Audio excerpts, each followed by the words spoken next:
सगळ्यांचं मत असंच होता की आपण लढायचं आहे. तरी मी वेळ घेतला विचार करायला, वेगवेगळं विचार केला, मनात बरेचसे विचार आले काय करायचं. तर मलाही असं वाटलं की माझे कार्यकर्त्याची, लोकांची, स्पेशली जनतेची भावना अशी आहे की मी लढावं असं त्यांचं मत आहे. आणि मी असं ठरवलं आहे का मी नक्कीच लढणार आहे. कोणत्या पक्षातर्फे लढणार असं काय ठरवलं आहे? मी कदाचित काल पण माझी रॅली बघून आपल्या सगळ्यांना सांगितलेलं. काल तर असं काय तिकीट काय आहे काय नाही ते माहित नव्हतं. तरी जे विश्वासाने लोक रॅलीत मध्ये आले होते, आपण पण बघू शकत असाल एवढी मोठी रॅली कदाचित अजून कुणाची बघितली नसेल आपण, पण ज्या विश्वासाने एवढी जनता माझ्या पाठीशी तिथे होती, तर मी माझा पक्ष म्हणजे माझी जनता आणि मी त्यांच्या विश्वासावर त्यांच्या समर्थनावर लढणार आहे. या ठिकाणी तुम्ही जे पोस्टर तयार केलेलं, नामांकन अर्ज भरणार आहे महायुतीच्या वतीने, असं तुम्ही सोशल मीडियावर टाकलेलं, त्या संदर्भात काय सांगाल? बघा कसं होतं की मी पक्षाला माझ्याकडून जेव्हा जेव्हा मदत पाहिजे होती मी मदत केली आहे. आणि त्या अनुषंगाने मला जेव्हा जेव्हा सीएम आणि डीसीएम सरांनी बोलवलं, म्हणजे शिंदे सर आणि फडणवीस सरांनी जेव्हा जेव्हा बोलवलं, तेव्हा तेव्हा त्यांनी एक, इव्हन मला परवा पण मी दोघांना भेटली तेव्हा त्यांनी एक अश्युरन्स दिलेलं की ताई महायुतीवरून तुम्हीच लढणार आहात. आणि हे शेवटचा परवा रात्रीचाही कोट तसंच होतं की महायुतीकडून गीता जैनलाच तिकीट भेटणार आहे. आणि त्यानंतर हे 2 दिवसात काय अचानक झाला ते आपल्यालाही माहित नाही. वेगवेगळी मीही न्यूज बघते, काय ना काय तिथे जे चालवलंय. पण माझं परत एकदा हे आहे का जे पण रिझल्ट किंवा जे पण निर्णय झालं ते खेदजनक आहे. आणि मलाही फारशा असं सांगणार की आशा नव्हती की असं एक निर्णय होणार. आणि म्हणून हे थोडंसं आम्हालाही आता निर्णय घ्यायचं वगैरे ते प्रक्रिया चालू झाली आहे. एक अशी पण चर्चा होती की शिंदे साहेबांनी तुम्हाला तिकीट देण्यासाठी आग्रही होते आणि जवळजवळ कन्फर्मच होत होतं. अचानक असं काय घडलं की तुम्हाला तिकीट नाकारलं? बघा मी परत एकदा सांगते की मी परवा जेव्हा दोघांना भेटली तेव्हा शिंदे साहेबांनी ते आग्रह नक्कीच केलेला की हे माझ्याबरोबर गुवाहाटीत होते, आपल्याला आपली महायुतीला त्यांचा खूप जास्त सपोर्ट आहे, म्हणून तिकीट तुम्ही गीताताईलाच देणार असाल तरच मी हे बीजेपीला सोडते. आणि तसं ते नक्कीही झालेलं. मी परत एकदा सांगते की त्यानंतरचा निर्णय हा खूप खेदजनक आहे.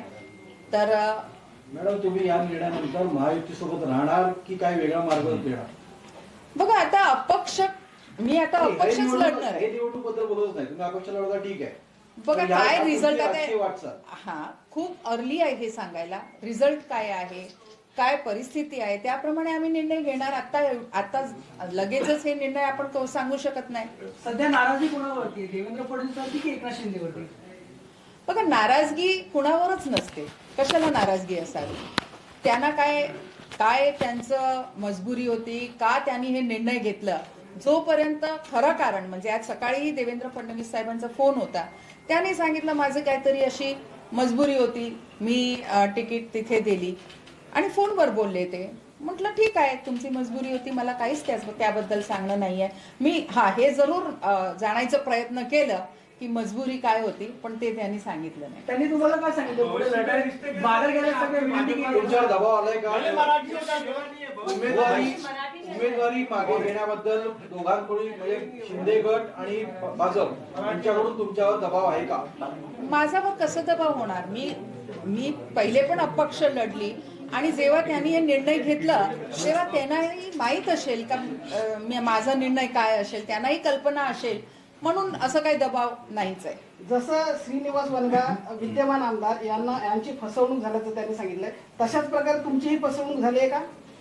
नाही, हे मला मी परत एकदा सांगते की शिंदे सरांनी शेवटपर्यंत माझ्यासाठी शब्द ठेवला होता आणि मी असं कधीच सांगणार नाही की फसवणूक झाली आहे. मी सांगणार की अचानक असं काय झालं की त्यांना हे निर्णय बदलावं लागणार. तुमच्या म्हणण्यामुळे भाजपने खोडा घातला तुमच्या उमेदवारी. मी तुमच्या परत बोलण्याचा एकदा अर्थ तसा आहे तो. ऑलमोस्ट म्हणजे मी परत सांगते की मी तिथे असताना शिंदे साहेबांनी खूप दबाव दिलेला, खूप त्यांच्यावर हे आणि अश्युरन्स घेतलेला. आणि त्या हिशोबाने शिंदे साहेबांनी मला सांगितलं की मी तुमच्यासाठी इवन अमित शहानाही शब्द घेऊन आलाय की तुम्हीच असणार, आणि ते शब्द त्यांनी दिलं होतं की ज्यांनी ज्यांनी गुवाहाटी आणि पक्षाला एवढी वारंवार मदत केली आहे त्याला आपण धोका देणार नाही आणि त्यांना आपण नक्कीच आपल्यातर्फे लढायला सांगणार. गुवाहाटीपर्यंत जर तुमचा प्रवास चुकला असा पश्चाताप तुम्हाला होतोय का आता? बिल्कुल नहीं, कशाला, बिल्कुल नहीं. मैडम आपको आपका ना तो आपने शिवसेना के चालू तो क्या हो होने गया? दो. हिंदी चालू होने दो, मराठी खत्म होने दो. चलो हाँ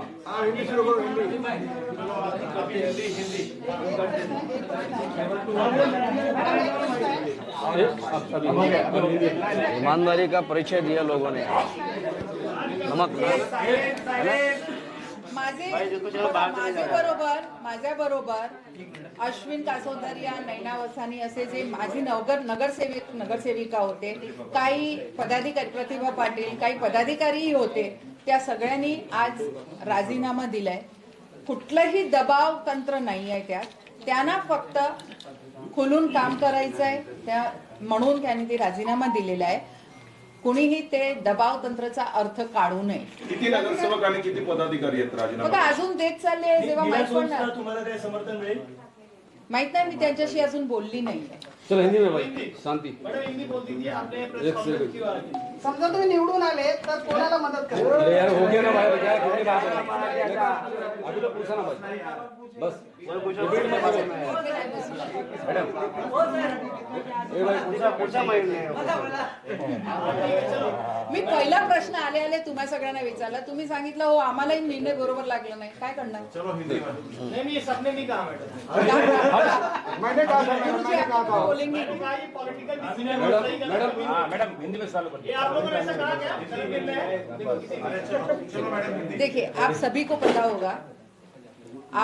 पता होगा कि आज सुबह ही यहाँ की टिकट नरेंद्र मेहता जी को गई है. 2 दिन पहले तक भी मुझे ये विश्वास पार्टी के वरिष्ठों ने दिलाया था कि ये टिकट आपकी है और आपको ही मिलने वाली है. इनफैक्ट शिंदे जी और फडणवीस जी जब दोनों एक साथ मुझे मिले तब भी ये बात हुई थी कि क्योंकि आपने पार्टी को समय समय पर मदद की है और इसीलिए हमारा भी ये फर्ज बनता है, जिसने हमें इतनी मदद की है.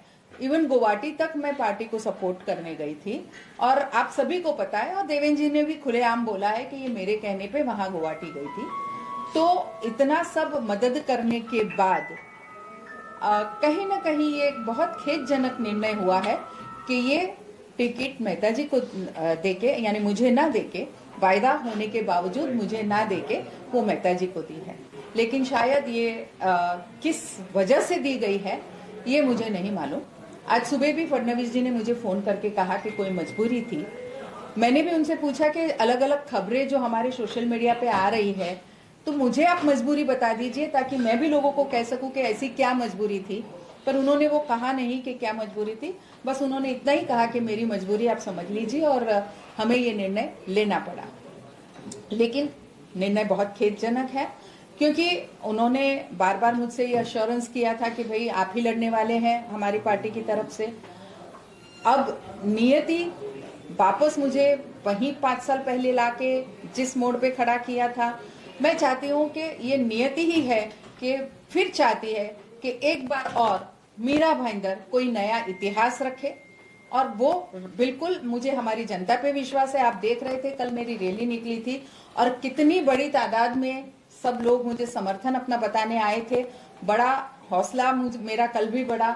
और बस मैं आज आप सबसे ये जरूर कहना चाहूंगी कि अब ये इलेक्शन गीता जैन, नरेंद्र मेहता वर्सेस ऐसा कुछ भी नहीं है. ये जनता का अपना इलेक्शन है.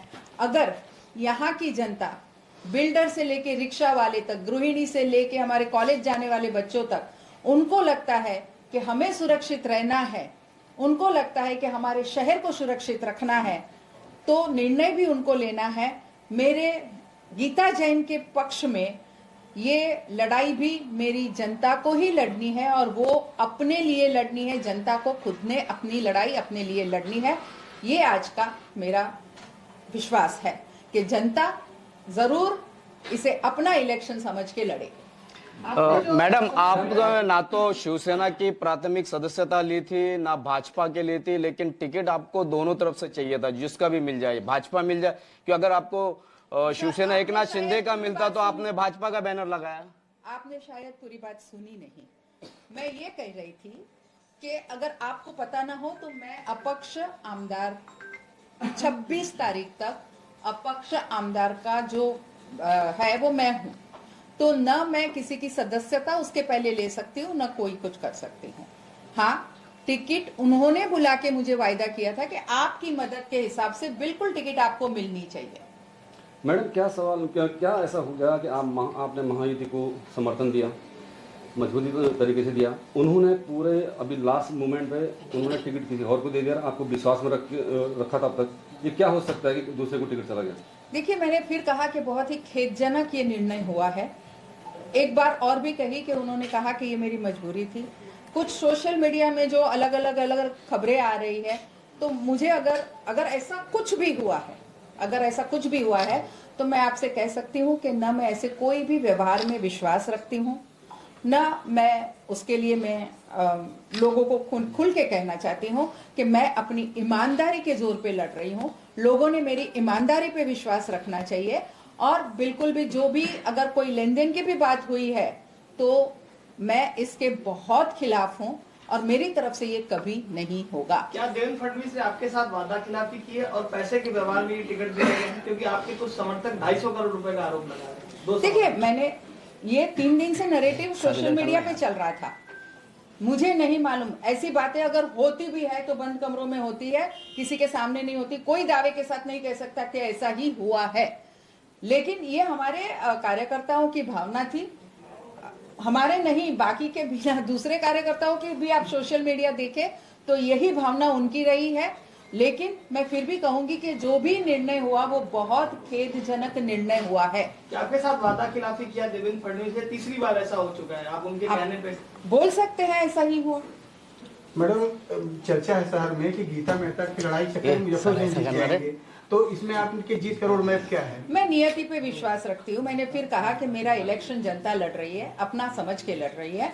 जो लोक संख्या कल आपने देखी, जो लोगों का सैलाब कल आपने देखा, मुझे लगता है कि किसी भी कैंडिडेट को उतना उत्साह काफी होता है, हौसला काफी होता है, विश्वास काफी होता है कि ये लोगों ने अपना इलेक्शन समझ के अपने वो खुद सब लड़ने जा रहे हैं। बहुत सारे भाजपा कार्यकर्ता अपना जिलाध्यक्ष को अपना इस्तीफा सौंप रहे हैं, आप किस तरह से उसको देख रहे हैं? जी हाँ, उनको ये निर्णय ठीक नहीं लगा, और सभी ने एक ही रीजन दिया है कि हमें ये निर्णय ठीक नहीं लगा, इसलिए इसके विरोध में हम राजीनामा दे रहे हैं। मैडम, आपका धन्यवाद। चुनाव आप लड़ने जाएंगे तो चुनाव क्या नीति रहेगी? सर, आज का विषय बंद कर